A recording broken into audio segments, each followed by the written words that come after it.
Les ossements desséchés, oui. Tu as perdu la chair, oui. Tu as perdu la peau, oui. Tu as perdu les nerfs, bien-aimés dans le Seigneur. Mais les os sont encore visibles. Amen, amen, amen. Alléluia. Les os sont encore visibles.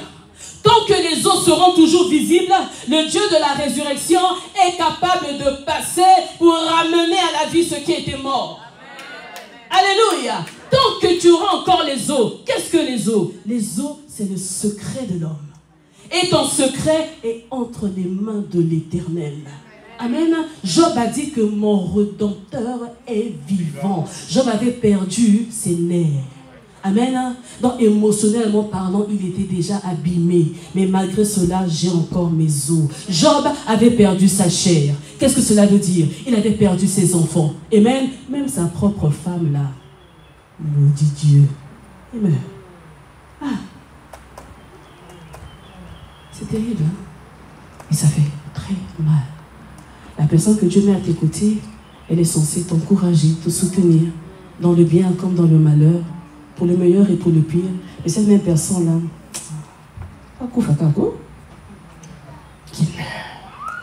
c'est terrible. Alléluia. Alléluia. Job a dit, mon Rédempteur est vivant. Et il se lèvera. Le dernier. Job a révélé Yeshua comme étant le dernier. Et aujourd'hui se révèle comme étant le milieu. Donc il y a cette plus-value là. Parce que je suis au milieu, je vais toujours germer. Donc je te garantis la vie, bien-aimé dans le Seigneur. Peu importe le chaos. Tant que je suis au milieu là, donc tant que tu as la vie là, Emmanuel vit en toi, tu vas germer. Oh mon Dieu, mon Dieu, mon Dieu, mon Dieu, mon Dieu. Oh, le Seigneur est merveilleux. Bien-aimés dans le Seigneur, vous savez, le dimanche dernier, on a commencé ce message d'ailleurs, parce que notre thème, c'est toujours le Dieu de la promesse et de l'accomplissement, n'est-ce pas? Et je vous avais dit que Dieu s'est révélé à nous comme étant le Dieu du milieu à titre de rappel. Amen. Qui s'en souvient? C'était à titre de rappel. Pourquoi? À titre de rappel par rapport à l'ordre. Et on avait compris que par rapport à l'ordre, Dieu parfois il crée le désordre pour réinstaurer son ordre à lui. On a vu l'image de Sarah qui a dit l'enfant est en train de rire, c'est mon fils qui doit hériter. Et non, Ismaël. Amen. On a vu aussi que le rappel par rapport à la promesse. Nous sommes tous des porteurs de promesses. Dieu m'avait dit. Dieu t'a dit, alors chéris cela. Même si tu as dit seulement une seule fois. D'autres en ont eu tellement des cargaisons. Mais toi, avec le petit talent, le peu que Dieu t'a donné, chéris cela et mûris cela dans la prière. Entretiens, cultive cela en gardant ta foi, maman Béla. Ne perds pas la foi. Le manque de foi, l'incrédulité, c'est l'adversaire de l'exaucement. Là où il y a la foi, il y a forcément l'exaucement. La foi impose l'exaucement. Amen. Et le troisième point, on avait dit, c'était quoi? L'accomplissement de la prophétie. Amen. Et j'ai survolé. Je sais que j'ai survolé parce que je sais que les niveaux, parfois, ne captent pas trop. J'ai survolé. Je vous ai dit que pour l'accomplissement de la prophétie, il y a des panneaux d'indication et des panneaux de danger. Alléluia. Est-ce que nous sommes ensemble? Je sais que le temps nous est déjà imparti. Mon message n'est pas encore aussi fini, mais Dieu seul sait ce qu'il va faire. Alors, bien aimé, pour peut-être terminer, j'aimerais que nous puissions reprendre notre lecture phare d'Habakkuk. Amen. On va prendre le livre d'Habakkuk, le chapitre 2, au verset 3.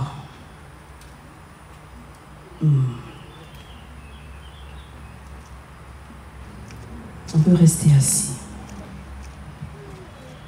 Car c'est une prophétie.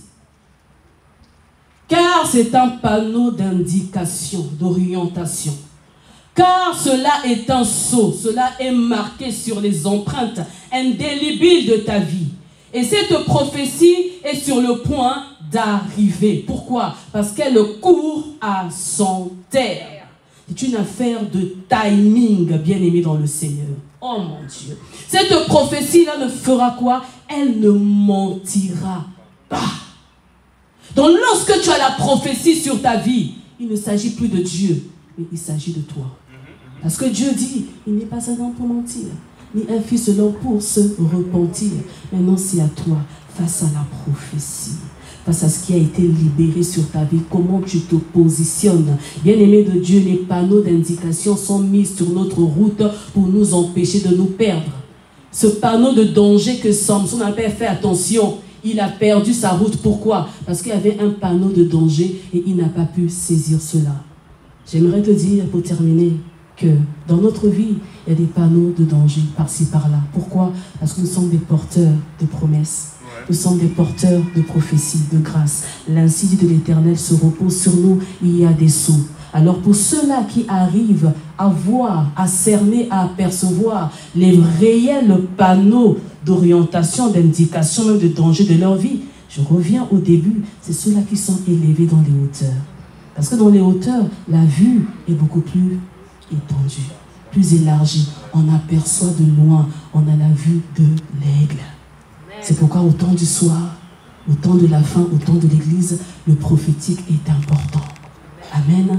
L'esprit prophétique doit se déployer dans l'église. C'est celui-ci qui donne les orientations. Or, l'ennemi, il sait que pour pouvoir s'élever en accord dans les hauteurs, il sème des dislocages pour que le corps ne soit pas uni. Et là où il n'y a pas l'unité du corps, on ne peut pas s'élever. C'est quoi? C'est le bras qui va s'élever et le pied va rester? Non. C'est tout le corps qui s'élève dans les hauteurs. Alors l'ennemi crée des zigzags pour empêcher que l'église soit forte, puisse s'élever. Parce que quand tu vas t'élever, tu vas détecter les panneaux de danger. Un homme prophétique, une femme prophétique, c'est celle-là qui marche selon les panneaux du ciel. Parce qu'il voit, je sais qu'il y a tel panneau. Et les panneaux célestes bougent, avancent, courent. Donc toi aussi tu marches, tu avances pour concourir aussi. Parce que ces panneaux-là concourent pour ton bien.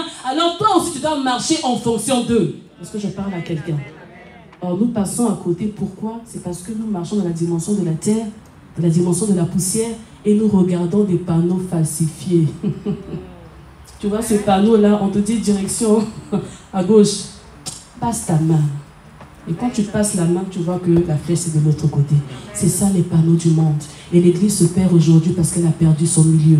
Les assemblées se perdent aujourd'hui parce qu'elles ont perdu leur milieu. Lorsqu'on perd le milieu, lorsqu'on perd l'unité, lorsqu'on perd la sincérité, l'amour selon Dieu et non l'amour selon les hommes, nous laissons la place à l'ennemi et l'ennemi rentre, il trône. Et quand il rentre, qu'est-ce qu'il fait? Il met des panneaux falsifiés.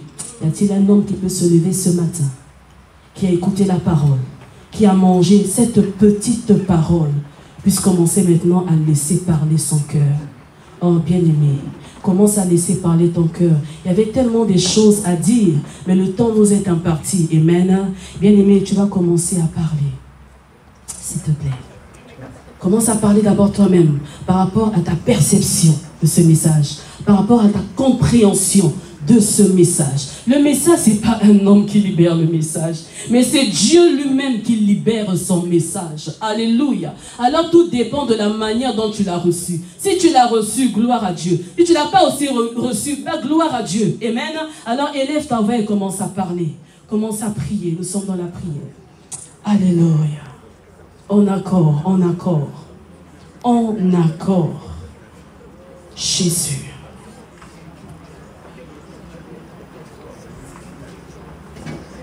Oh mon Dieu.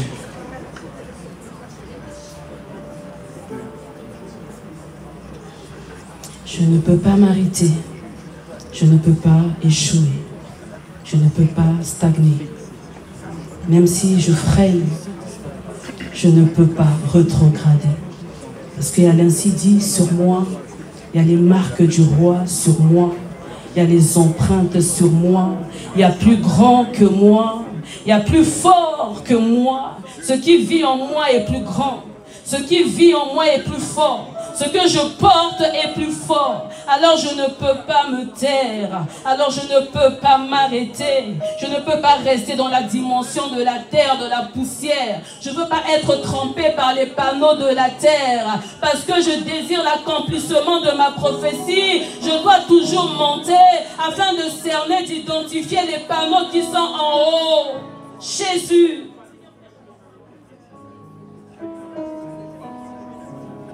Lorsque je priais, Le Seigneur me dit, Inès,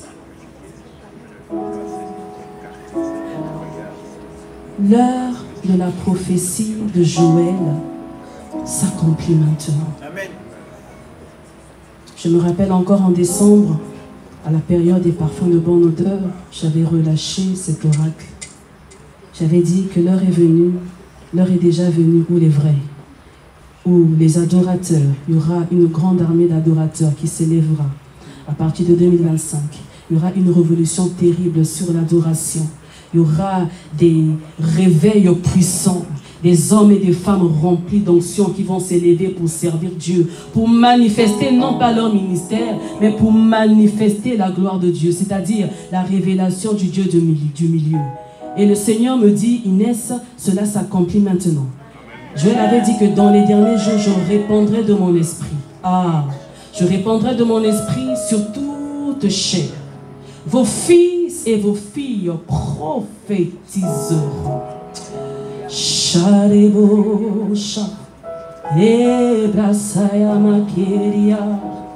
Vos jeunes gens auront des visions. Jésus. Et vos vieillards auront des songes. Bien-aimé, lorsque tu reçois les visions, tu reçois les songes, tu prophétises. Au fait, tu es en avance.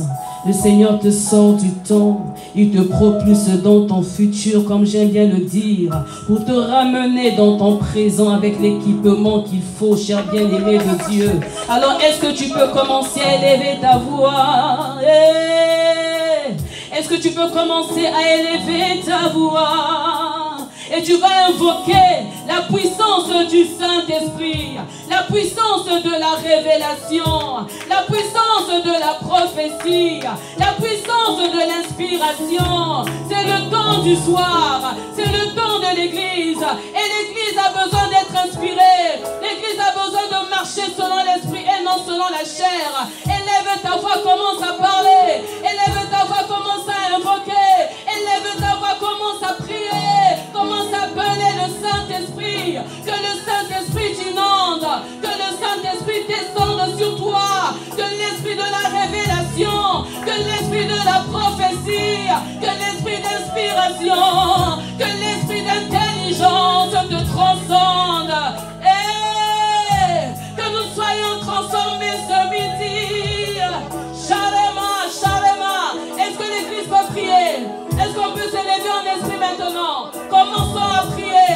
Ne soyons pas tièdes. Ne soyons pas froids. Bien-aimé, entre dans le secret de ton cœur et commence à parler. Parce que tu es porteur. Parce que tu es porteur. Parce que tu es porteur. Bien-aimé de Dieu, c'est pas de la blague.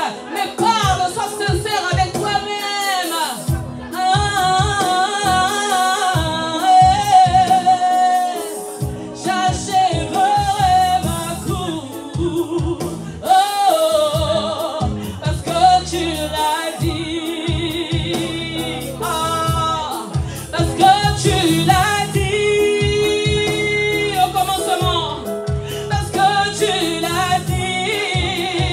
J'arriverai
serviteur oint.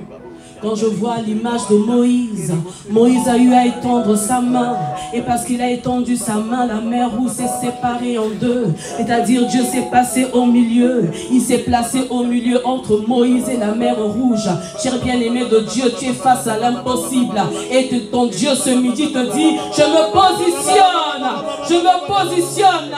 Élève simplement ta main. Parce que tu élèves ta main, moi je soulève ta main plus haut. Et je te donne la capacité de séparer la mer Rouge en deux. Bien-aimé, alors que ta main est élevée, tu es en train de regarder ton impossibilité. Comment s'appelle ton impossibilité? Est-ce que c'est une maladie, bien-aimé? Comment s'appelle cette porte qui est verrouillée devant toi? Oh, bien-aimé, tu le connais par ton nom. Tu la connais par ton nom, bien-aimé dans le Seigneur. Alors commence à parler. Parce que ta main est élevée. Ta main est élevée. Ta main est élevée. Alors pour certains diront, j'ouvre cette porte. Pour certains diront, je sépare la mer Rouge en deux. Pour certains diront, j'amène au visible ce qui est invisible. Pour certains diront, mon Dieu est le Dieu des cas impossibles. Alors ce qui était impossible devient possible à Dieu. Les portes s'ouvrent parce que ma main est levée. Bien-aimé, prie Dieu, prie Dieu, prie Dieu, prie Dieu, prie Dieu. Avec ta main levée vers le ciel. Yakakakakakaka. Avec ta main levée vers le ciel. Avec ta main levée vers le ciel. Parle, déclare, parle, déclare, parle, déclare sur l'impossibilité. Et la mer Rouge s'ouvre. La mer Rouge s'ouvre. Et nous allons encore prier. Nous voyons l'image de Daniel. Alléluia. Daniel qui a eu à visibiliser. Alléluia. Oh mon Dieu. Daniel était divin. Daniel était divin. Et il a su visibiliser le Dieu du milieu. Oh, Shama Keria. Il a su visibiliser le Dieu du milieu. Daniel, il avait été jeté dans la fosse au lion. Et ça, c'est aussi une dimension de persécution, de réalité, d'impossibilité, des problèmes, des calamités, des hostilités que tu vis jour après jour dans ta vie, entouré des lions affamés. Mais notre Dieu s'appelle le lion de la tribu de Juda. Notre Dieu s'appelle celui-là qui répond par le feu. Notre Dieu est ce Dieu-là qui se visibilise comme étant le quatrième homme. Notre Dieu est celui-là qui se visibilise comme Emmanuel, Dieu présent parmi les hommes. Alors, cher bien-aimé de Dieu, tu vas commencer à rugir comme une lionne. David n'a pas été dévoré. Daniel, pardon, n'a pas été dévoré parce qu'il était lui-même un lion. Il était une lionne. Alors les lions n'ont pas pu le dévorer parce que lui-même il était un lion. Alors, cher bien-aimé de Dieu, commence à rugir contre les ennemis de ta vie, les ennemis de ta destinée, tout ce qui t'empêche à avancer. On t'a jeté dans la fournaise, on t'a jeté dans un harem. Bien-aimé, tu ne seras pas dévoré, tu ne seras pas mangé, mais tu vas rugir. Alors commence à rugir ce midi. Ah! Commence à rugir.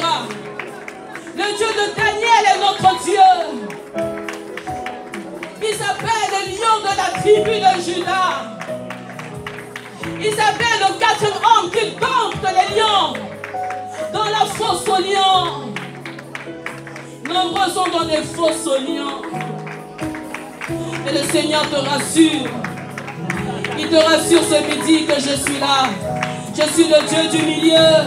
Je me positionne entre toi et les lions qui veulent te dévorer. Je me positionne entre toi et les réalités de ta vie, les obstacles. Ah! Bien-aimés, nous allons encore prier. Shadrach, Meshach, Abednego étaient les compagnons de Daniel. Et c'est ceux-là qui avaient reçu l'esprit supérieur. Donc ils étaient super positionnés dans les hauts lieux. Amen. Mais malgré leur dimension, chers bien-aimés dans le Seigneur, ils furent jetés dans la fournaise. Amen. Nous connaissons tellement bien cette histoire. Mais dans cette fournaise, alors qu'il marchait dans le feu, cher bien-aimé de Dieu, le nombre fut changé parce que Emmanuel s'est révélé à travers le feu. Dans le milieu du feu, cher bien-aimé. Bien-aimé, tu vis la pression des feux étrangers dans ta vie. Je ne connais pas le nom des feux étrangers dans ta vie. Mais n'oublie pas ce que Dieu t'avait dit. La réalité n'est pas la vérité. Qu'est-ce que le Saint-Esprit t'avait dit dans le secret? Le Saint-Esprit ne ment jamais. Le Saint-Esprit ne ment jamais. Peu importe le feu que tu es en train de voir, le feu est trompeur. Le feu n'est qu'une illusion. Le feu est falsifié. Mais ton Dieu dans le feu se révèle comme le Dieu du milieu. Alors élève ta voix, commence à invoquer le Dieu qui se révèle dans le feu. Yeshua Mashiach, le Dieu de nos épreuves, le Dieu de nos combats. Sabaoth est son nom, le Dieu de nos batailles, le Dieu de nos défis. Il se révèle dans le feu. Jésus, bien-aimé, ne t'arrête pas. Moi j'ai prié. Je t'ai donné le tempo, l'élan. Alors prends le relais. Tous les cultes ne se ressemblent pas, bien-aimé. C'est un culte particulier, amen. Alors prie, prie, prie, prie, prie. D'autant plus qu'en semaine, on n'est pas nombreux.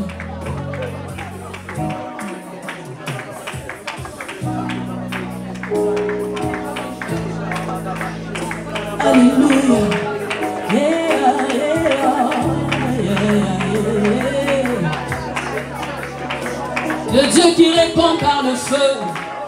En fait, lui-même, il attise le feu afin de se répandre en toi, afin de se visibiliser en toi. Il veut te faire passer par le feu pour t'éprouver. Alors n'aie pas peur du feu, parce que le feu est là pour t'éprouver. N'échoue pas à l'examen. Le feu est là non pas pour t'embraser, mais le feu est là pour te révéler, pour te polir, parce que tu es un diamant, tu es de l'or, l'or précieux, tu as du prix aux yeux de l'Éternel. Alors il te fait passer par le feu pour te superpositionner. Alors garde ton cœur, Jésus. Ah, garde ton cœur. Plus que tout, car Dieu désire le milieu. Alors pour terminer ce dernier sujet de prière, avant le tout dernier qui sera particulier bien entendu, nous allons prier.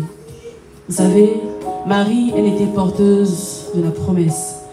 Marie, elle a été graciée. Amen. Marie fut trouvée digne. Elle a été choisie par Dieu afin de porter la vie, pas n'importe quelle vie. Marie qui veut dire normalement Mara. Mara, c'est l'image de la tristesse, c'est l'image de la froideur, c'est l'image des frustrations, de l'amertume. Amen. Donc malgré son état, on ne sait pas ce qu'elle traversait, mais le Seigneur a incliné un regard favorable sur elle. Et elle a dit, Seigneur, comment cela se fera-t-il? Et pourtant, je ne connais pas d'homme. Elle s'est posé des questions. Mais Dieu a dit que l'Esprit de Dieu te recouvrira. Il te couvrira. Il recouvrira ta chair, ta peau, tes nerfs, tout ton être sera recouvert et mailloté par la puissance de l'Esprit, cher bien-aimé de Dieu. Mais Marie, elle ne s'est pas arrêtée là. Marie s'est rapprochée. Elle s'est rapprochée d'une autre personne qui était dans la même dimension qu'elle. Bien-aimé dans le Seigneur, tu vas élever ta voix et tu vas prier pour les connexions de ta vie, des connexions de destinée. Que le Seigneur t'envoie des bonnes personnes. Que le Seigneur t'envoie des personnes qui t'aimeront, des personnes qui te soutiendront, des personnes qui te propulseront, des personnes qui te feront avancer. Marie, elle est rentrée en contact avec Élisabeth et l'enfant a tressailli dans son cœur, dans son sein. Elles ont vécu l'expérience de la présence d'Emmanuel présent, le Dieu du milieu. Bien-aimé, lorsque Dieu met des cœurs ensemble, c'est pour se visibiliser. Lorsque Dieu met un homme et une femme ensemble, c'est pour se visibiliser. Sois béni dans ton couple. Lorsque Dieu met des frères et des sœurs ensemble, c'est pour se visibiliser. Alors tu vas prier pour les hommes de destinée, pour les femmes de destinée, pour les amis de la destinée, pour les frères de destinée, pour les opportunités de destinée. Il dit, je Alors, cher bien-aimé, commence à prier. Là, tu peux demander. Là, tu peux demander. Il a dit, pour David, l'homme selon mon cœur. Quand il avait regardé sur la terre, malgré les failles de David, Dieu avait tâté le cœur de David. Il a dit, c'est l'homme selon mon cœur. Bien aimé, le secret de David, il savait se dépouiller. Le secret de David, il savait se détacher de sa royauté. David était un cœur repentant, un cœur miséricordieux, un cœur humble et simple, qui s'attendait qu'à Dieu. Il a dit, je m'attends qu'à toi seul et m'approcher de toi et mon bien. Alors Seigneur, je te prie, oh Dieu, envoie des hommes selon ton cœur. Envoie des femmes selon ton cœur dans la vie de mon frère, dans la vie de ma soeur. Que cela soit pour le mariage, que cela soit pour la famille, pour les opportunités, pour les affaires, pour les projets, pour le ministère, pour le service, pour l'assemblée. Envoie les âmes selon ton cœur dans ton assemblée, dans le CEC. Nous soupirons après toi, oh Dieu. Envoie des serviteurs selon ton cœur, Jésus. Donne-nous, pour nous qui sommes déjà là, des cœurs selon toi, Jésus, pour que tu puisses te visibiliser davantage. Visibilise-toi davantage.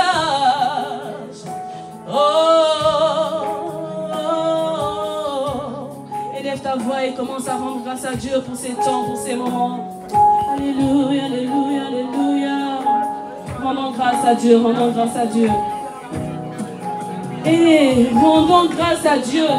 Si tu crois que Dieu a fait des merveilles, si tu crois que Dieu t'a téléchargé des choses, si tu crois que Dieu t'a déplacé ce midi, commence à rendre grâce. Nous sommes dans la prière. Alléluia.